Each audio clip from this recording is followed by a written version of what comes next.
আসসালামু আলাইকুম, শুভ সকাল। কেমন আছেন আপনারা সবাই? আশা করছি সকলে ভালো আছেন।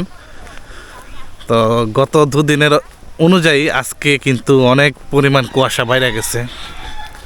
কি পরিমাণ বাড়ছে, মানে কি পরিমাণ ঘন কুয়াশা, মানে বৃষ্টির মতো ফোঁটা ফোঁটা পানি পড়তেছে। কুয়াশা একদম রাস্তা এবং আশেপাশে সবগুলা ভিজা।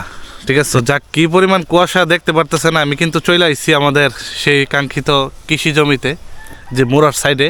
এখানে আসলাম, আসার পরে এবারে কিন্তু মনে হয় কৃষিটা একটু কম হয়েছে, কারণ গত বছরের অনুযায়ী এবছর মনে হয় কৃষিটা অনেক মানুষের মাইর খাইয়ে লইছে। কারণ এই সময় দেখতাম কৃষি এই জায়গার মধ্যে বিভিন্ন ধরনের শাকসবজি পাওয়া যেত, কিন্তু এবারে কিন্তু শাকসবজি অনেক কমে গেছে গা।